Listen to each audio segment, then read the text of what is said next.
Okay, cool. The Joe Rogan Experience. So let's talk about the metaverse. Oh, it's on the Joe Rogan show. Cheers. Okay, of course. Joe Rogan time, bitches. I'm from South Africa. Because I'm really fascinated by this decision of Facebook to change the name of Facebook to Meta and to the Metaverse, which I think people are just gonna they're gonna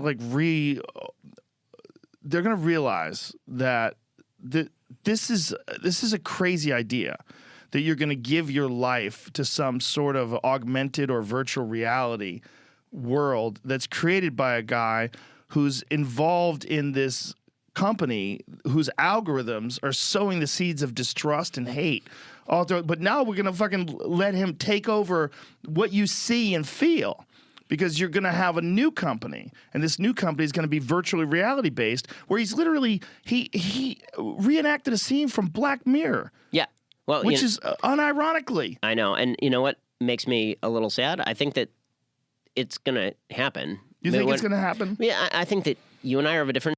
Oh no, it's 100% gonna happen. What the fuck? What do you think? Oh, bleep that out, Fabi. I'm so sorry. What do you think about VR, dude? Where do you think VR is heading? Will you marry me in the metaverse? No, dude, because you're still gonna be the same person. Like, yeah, no, dude. Where do you think VR is heading? Once everyone is involved in it, you're gonna have to join it.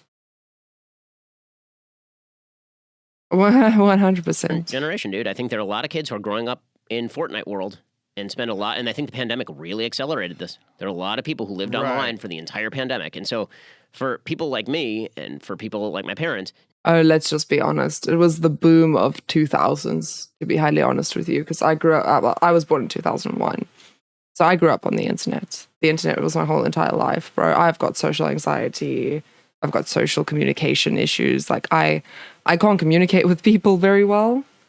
So I lived on the internet. I was already part of this just as a 2000s kid, and I'm pretty sure most 2000s kids are. So I think regardless, we were heading towards this. Not seeing other humans for a long time was actually quite painful and terrible. Like, we actually did want to get out and be with the community and see friends and do that sort of stuff. What if you spend your entire life, from the time you're a little kid, interacting with screens? What if those screens are getting increasingly sophisticated so that they are interacting with you? That's exactly what I said. I grew up watching screens. So of course, bro. Hello, Night Fury. I mean, after watching Sword Art Online, I was like, I really want VR to be like this. VR isn't like that, though. They said they were going to get it like that by 2022, but I don't think that's going to happen, you know. Because 2022 is right around the corner. So I don't think that's quite ready yet. You in ways that humans would. What if you get to be whatever, like, we're a society, we were just talking about this, where you get to be whatever you want to be? What if there's a world where you actually can be and everybody sees you the way you want to be seen? Would you rather live there where you're like rich and good looking and everybody likes you? Or would you rather live in the real world where you're disconnected from all of that and you end up with like Ready Player One world? I think it's going to happen. No, it's 100% going to happen. Life could have been better. I don't know. I love the internet. Let's not get this wrong. I mean, my whole career is on the internet. If I was born in the 80s or 90s with the issues I have now, my life would suck. I can't communicate. I literally cannot communicate with people. So I do like the internet. Don't get me wrong. I'm working on the internet by choice. Oh no, 100% consumes us, dude.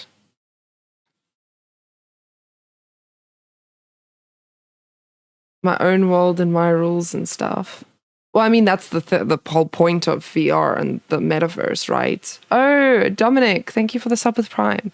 That's the whole point of the metaverse. Is that you can have whatever life you wish to have. Whereas in the real world, it's a lot harder. Because in the metaverse or in an online reality, you all start off on equal ground. No one's born to rich parents. None of that stuff is happening. So you're all born with the same things. You all have the same chances and abilities in the metaverse. Whereas in real life, you get some people that get a head start. You get other people that get the worst starts. So that's why people are going to prefer the metaverse to real life. Well, at least the poor people more than likely will. It's as long as it can become indistinguishable from reality, which it will be able to be. It's going to take time, whether it's 5 years or 10 years. If you go back and look at Pong, which was the first game that I ever saw when I was a child, it's ridiculous. It's like a white ball that bounces across, and you have a straight The two line. paddles, yep. That's a pass. Yeah. I don't know if you guys remember Nokia's. Ooh, I was a cool kid in pre-primary school. I had a Nokia because my parents were divorced. So I got a Nokia so that I could call my dad, because I stayed like a 2-hour drive away from where my dad stayed. And bro, I had Bounce and Snake on my phone. You know how cool I was? Yeah, I had Snake and Bounce. I was so cool. Don't know if you guys know Snake or Bounce. Jazz. Battle. And it's the dumbest game that you could never convince a child to play today. They'd be like, get the fuck out of here with that stupid game. I can go play fucking Halo. Bro, I would actually love to play Pong. Do you guys remember that song? I would play it now, but copyright, I think. Remember that Pong song? Let's play Pong. You never owned a Blockia? Dude, how are you older than me and never owned a Blockia? Right? But back then, when I was a child, that was a big deal. If you go in the future from now, what they have available now with these insane video graphics, Yep. the Unreal Engine, and then move yourself 20 years in the future, yeah, it's going to be indistinguishable. And the AI is getting better Yeah. and better in terms of being able to imitate human behavior, in terms of being able to Yes. innovate on its own. And haptic feedback suits and all these different things, and all these video games that they have that emulate sports. They're getting so close. When you watch these basketball games, and the UFC has a game, when you watch these the players, the fighters move around, like, God, it's so close. It's not quite there, but they're getting better and better with each iteration, and it's just a matter of time. I don't know if you guys... Okay, so I play Dota. I think it was 2 TIs ago. I'm not too sure. But they created this... It may have been 3 years ago. I can't remember exactly. But they created an AI that constantly just played Dota games against other AIs, to the point where it developed to be better than pro players. And there were a couple pro players playing this AI, and the AI would constantly also update the game on what the possibility of winning is. And it's insane that an AI, like, it's actually insane.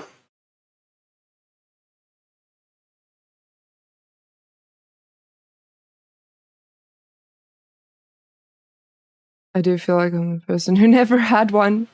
Yeah, no, dude. Here in South Africa, we all had Blockias so that we could throw them at people that were trying to attack us.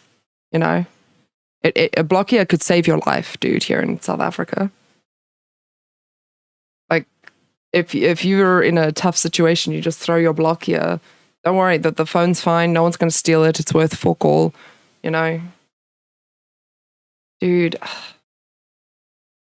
So true though. And what I wonder is if we are innovating ourselves, and when it comes to this stuff, if we're innovating ourselves out of existence as a civilization. But don't you think that's probably where this goes, no matter what? No, If I think you- if then you're a the human? barbarians come to the gate. I think that's what happens. Really? Because the real world still exists. So if you innovate an entire generation of people, and let's just take this on the most baseline demographic level, none of them get married, none of them have babies. In 2 generations, this ain't going to matter. You're going to have a good time in the virtual reality, and then there are going to be no babies to You know carry what this the on. And the only people on vulnerability is? Earth are going to be religious Jews, religious Catholics, and religious Muslims, and that's it. The vulnerability lies in the power grid, because the power grid is so vulnerable that if someone just detonated the power grid, all this stuff stops, and then you have no life. Your life is completely, you've invested it completely in this augmented world, this virtual. Oh my word, that probably would happen, hey? There would probably be a revolution of people who are against the metaverse and stuff, and all they really need to do is destroy the servers. And if everyone's sitting in the metaverse, it'd be so easy to destroy the servers. Right? It just would be. world. But this virtual world, all you have to do is pull the plug and it's out. And it's out for millions of people. It's like the equivalent of dropping a nuclear bomb on a culture. Like if you really all live inside of a computer system, some sort of It's virtual reality. Yeah, no, that's right. And what I fear is that when you do that to a civilization, it's basically the equivalent of you bring in a wild animal and you put it in a cage for a long time, and now you can't release it back in the wild, right? It's going to get eaten. What happens to you as a civilization? Right? What happens if you've taken an entire generation of people, told them that their entire life exists online, they don't have to interact with other humans, they don't have to interact in human ways with other humans, and then there's like an entire other Earth out there that isn't doing any of this, right? By the way, China's not doing this, right? No. China's banning it. Yeah. Oh yeah, no ways would China let this happen. No ways. Hi, Charisma. Bro, imagine there's like a world war and none of us know about it. There's always a group who wants to destroy it. Obviously, dude. Obviously. I mean, there's ups and downsides to this, right? Like we've seen all the sci-fi movies that are literally about this. It's tough to say where you stop, right? Because we always want to evolve technologically wise. But it's hard to say where you are going to stop. And I don't think companies want to stop because they want to make money. And I mean, this would interest us to the point where everyone's going to buy it. Let's just be honest. If there's a VR that comes out with the whole concept of a metaverse, people are going to buy it. They're going to buy it. It's going to be interesting. Everyone's going to want it. They're going to buy it. There's nothing else you can say about that. China's banning it. China's saying you're not allowed to go online certain days of the week if you're a kid, right? We're going to ban the kind of stuff that you can see. So in the long run, which civil... Yeah, it's on the individual, but that's why I said most of the ways it's going to stop is religious people aren't going to want it because they'll believe it's against God, obviously. Communistic countries aren't going to want it because their workforce won't care about their real life and rather about the online life. Like a lot. An escape from crummy reality. Yeah. Oh, I'm going to say something so controversial now. Okay, this is where I get cancelled. I like watching Ben Shapiro videos. I'm sorry. I'll tell you why. I like the viewpoints from each side. And Ben Shapiro's the only one that gives the viewpoints from each side. Yes, he's very right-wing, but because he sets up tables and like does debates with other people, you hear both sides of the argument. Although I will admit most of the people that come to his table and argue with him don't do the debate correctly. They never do the debate correctly. Let's just be honest. People that come to his table are very emotional and probably have never debated in their lives.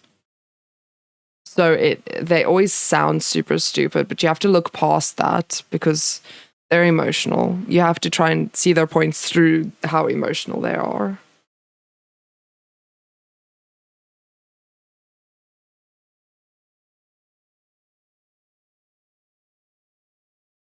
Yeah, no. I mean, there are some things I agree with him on. And that's why I don't know, maybe I should react to Ben Shapiro, but it's so hard for me. It's the same reason why I'm pro and against abortion. It's like really hard because I'm like, yeah, people should have the choice to get an abortion, but also I do think it's still killing a life. But if I was in that situation, I probably would also get an abortion. You know what I mean? Like it's tough. Do you listen to Ben's podcast? No, I don't.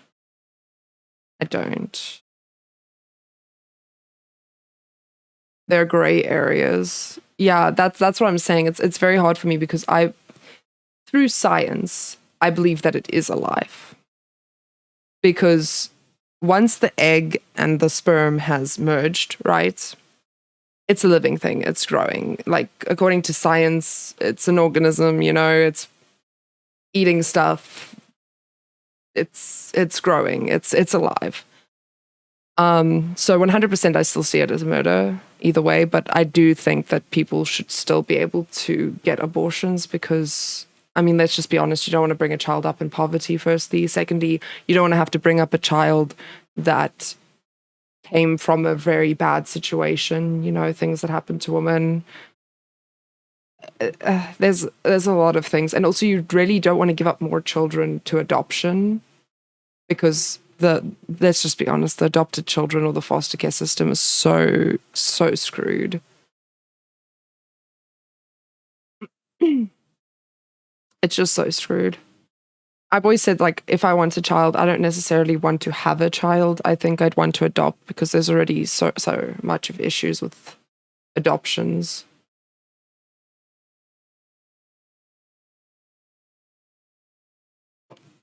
It's separate life. It's 100% a life. I'm sorry.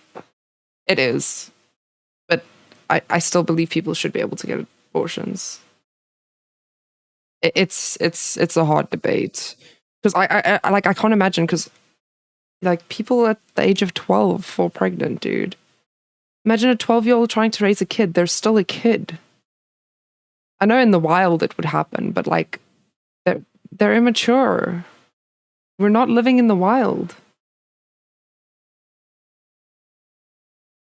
Some of these kids don't have good parents. Like if I were to fall pregnant at 12, by the time I was 14, I was kicked out. Like, what do I do with the child? I can't get a job.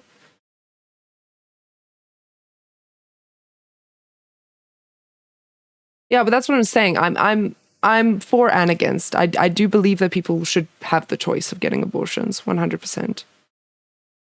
Yes, people do need to do a better job at preventing pregnancies, 100%. But once again, there is a circumstance in which case something really bad happens to a female due to a male that wasn't brought up properly doing something to that female. Those circumstances also do happen. In which case, I believe they should have the chance to get an abortion 100% because those females can't bring up a kid that came from such an incident. Just imagine the trauma.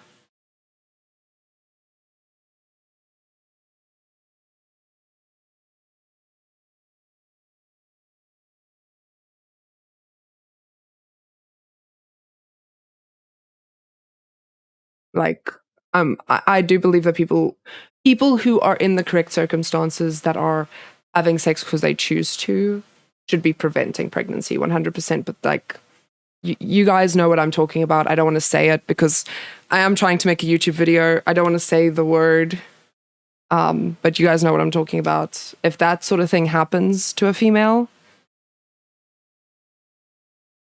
abortion should be an option 100%. Hello, Kira.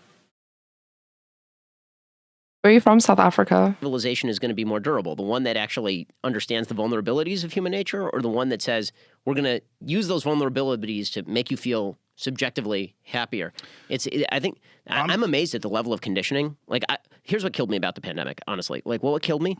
The level of conditioning that it took in order to rejigger how people think was so low. It shocked the hell out of me. It really shocked me. I was talking with my business partner, Jeremy Boring, about this, and early on in the pandemic, he was like, people aren't going to stand for this. Like, when they'd shut everything down, it's like 3 months from now, people are going to be losing their minds. They're going to be out on the streets protesting to get rid of the masks, and they're going to be out at ball games again. I was like, that's not right. I think it'll take a year. We're like a year and a half in, and half the country's still like, well, you know, what if this just kind of continues? Like, all right, I guess. Like, yeah, it's true. I mean, in South Africa, I kind of knew that was going to be the case because, I mean, they had way worse restrictions here for COVID. Like, we had an alcohol ban, we had a cigarette ban, so no nicotine products, no alcohol was being sold. We didn't have protests against that, so I kind of figured already that no one was going to protest because, I mean, if people aren't going to protest for their addictions, I guess they're not going to protest for masks. I mean, America did have more of a backlash than here, though, which I was surprised by because I was like, we actually have way worse restrictions. Why aren't we having a backlash?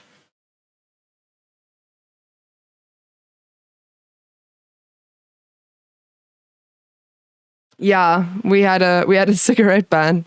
They're actually, dude, I would love to play you the song, but I can't.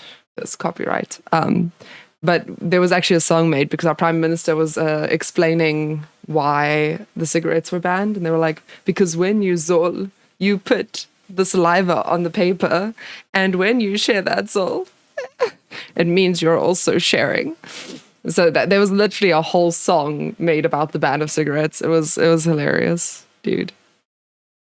It was actually great. Yeah. Yeah. It was The amount of dependency that was bred by people saying, just go back to your house. Show us the song title. I think it's Soul. Facebook to Meta. And No. Soul. I think it's Soul. Yeah, it's this Max Harrell. Dude, he makes a bunch of funny South African songs. The song. This is the song.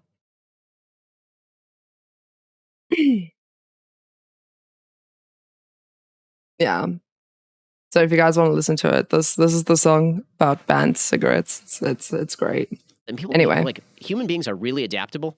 And this is something that Brett Weinstein and Heather Harding talk about, right? That's our superpower. We're super duper adaptable. Yeah. So we're super adaptable. To our own detriment. Sometimes to our own detriment. So if we change our social circumstances radically in a way that's unhealthy for us, and we are now interacting with technologies that were built to take advantage of our lizard brain, Yeah. then what happens when there are people who are just not engaging in the same, they're not playing the same game that we are, right? We're essentially drugging ourselves. Robert Nozick is the libertarian philosopher. Oh, 100% we are. Dude, dopamine. Dopamine. We're literally giving ourselves permanent dopamine. Like all the time.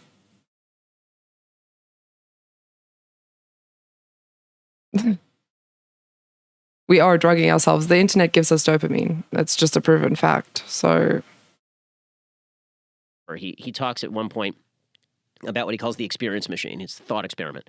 And the experience machine is basically VR. He's writing this in early 1960s. He says, what if there was a machine where you could plug into it, you'd feel the illusion of choice, you'd feel as though your choices had some sort of significance, and it would give you the dopamine hit that you get in regular life. Would you plug into it or would you not? Right. And his theory was you wouldn't plug into it because you still want to feel like your life has real-world consequences. But what if everybody you know is in that experience machine? Then you're the one who gets left out if you're not What in the is real experience machine. world? What is Right. real world? I mean, that's what the problem is. That analogy was created before the sophistication of computer systems has reached the point now where you can look at it 20 years from now and you kind of get an understanding of where it's going to be. When you're dealing with what's possible now, I don't think you're going to be able to stop people from doing it because I think it's going to be so overwhelmingly addictive. You look at 100%, dude. Like I said, I think the metaverse is actually made for the poor. Because the rich people will love the real world because they're rich and they can get what they want. But the poor people who will have the same starting circumstances as everyone else in the metaverse and have the same equal ground and being able to make something out of themselves, it's going to be highly addictive, dude. Oh no, dude. The internet was designed by greed. Obviously, it's going to be a greedy place. The internet was designed for economic growth to the rich. Like a guy created it so that he could become wealthy. You think it's not going to be a greedy place? It was literally designed to make someone money.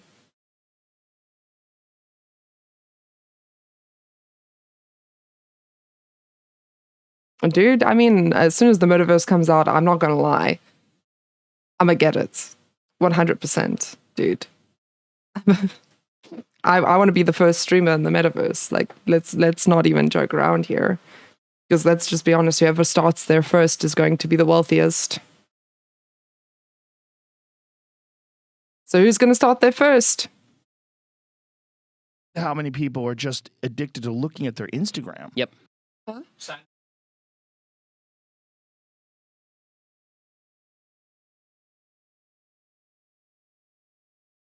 Thoughts?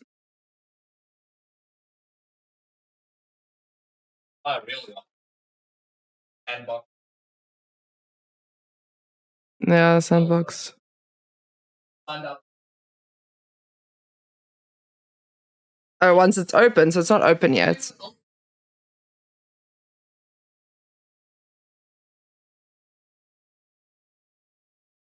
Okay, apparently there's already a metaverse.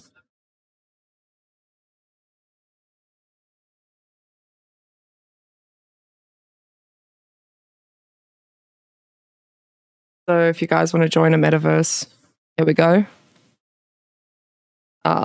Enjoy. Guess I got to join that later. It's so TikTok. simple. Yeah. It's nothing. I mean, it's nothing. The dopamine hit you get off of this little phone, it's minimal, but people are completely all in on it. Yep. And I think that I do wonder if there's going to be, and I wonder what you think about this, if there's going to be a bifurcation in the same way there's been a bifurcation about. Yeah. I actually played Second Life. I actually played Second Life, so I do know of Second Life. I think I have an avatar in there. I mean, yeah, it was pretty much a metaverse. You even had to work in Second Life. From what I remember, you had to have a job in Second Life to earn money. It was ridiculous. Like, I remember that was actually why I stopped playing, weirdly enough.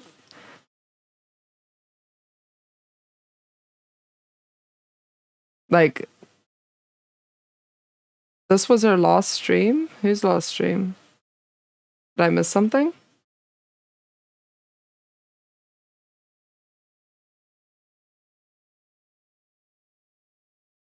Yeah, I know. Like, I remember Second Life, but Second Life was pretty much a metaverse. Like, the fact that you had to work to earn money was insane. So many issues. My last stream? Why? Between the people at the top of sort of the elite spectrum and the rest of the population, where the people at the elite spectrum are making the metaverse, but their kids aren't actually in the metaverse. Right. Like Steve Jobs didn't let his kid use an iPad. Exactly. Like, Yeah. I'm on the internet. My kids are 7, 5, and 1. They're not allowed. We don't have the TV on in our house. My kids don't watch TV. Right? My kids don't get internet access until like 18. Like, that is not Okay, I'm not gonna lie. If I had a kid, I would allow them on the internet, but I would allow them at a certain point, and it would be used for educational purposes. Because I think there's a lot of games that would teach your kid intellectual skills. So I would 100% give them like games like Nanogram and those sorts of things. I'm sure you guys have played Nanogram, like, you know, like puzzle solving games. And we never hear from her again. Nah, dude, I'm sure I'll still be here. I'll be streaming in the metaverse from here. How about that? Dota in the metaverse, dude. Imagine you're in the metaverse playing Dota. Insane. not a thing I want. 18? They can be out of my house They're and they can going get to internet. rebel. They're going to do drugs. They're going to be in the street. The kids are going to turn tricks. Well, It's going to be a real problem. It's going to be a problem. That's a pretty wild ride you took me on there, Joe. That's really upsetting. That's what I do. Yeah, no, Sorry. that was. We went straight from my kids aren't watching Coco Melon to they're turning tricks in the streets Turning of tricks Florida. is such a Wow, great that was- term. It sounds so cute. No, I think Dota is a pretty intellectual game when you think about it, because you have to make intellectual choices to get far in Dota. But obviously, that wouldn't be their first game. I think I'd bring my kids up very similarly to how my mom brought me up. Because I mean, I didn't really have a lot of internet though. I think I only really got internet when I was 10. When I moved in by my dad was when I got internet. When I say by my mom, I did like puzzle books and stuff. Cute for what it actually is. Yeah. You know, it's a terrible thing, It's- but it sounds like cute. Oh, they're turning tricks. Like, if you didn't understand English, you'd be like, oh, they're the magicians? You know, like, no. Of a sort. Yeah. Wait, that's- I mean, that's not really a term in South Africa. So, I mean, if you told me someone was turning tricks, I mean, I guess I could come to that assumption, but that's not really a term we use here. But yeah, no, I mean, we're going to limit, but I think that's. Oh my gosh, don't even get me started. Okay. The people that are bad at Dota aren't intellectual, okay? There we go. I said it. One of the stories, if we're talking about the elite kind of versus everybody else gap, Maybe everything that if gets they're created that is concerned about their children. But you see with and everything, that right? yeah. I mean, like people promulgating technologies and value systems they don't actually live in. Right. And then everybody who is watching is like, I will do that. Right. And then those people themselves don't do it. Watch the entire episode. Okay. That was the metaverse. Guess it's time for some now just chatting. Cheers, YouTube.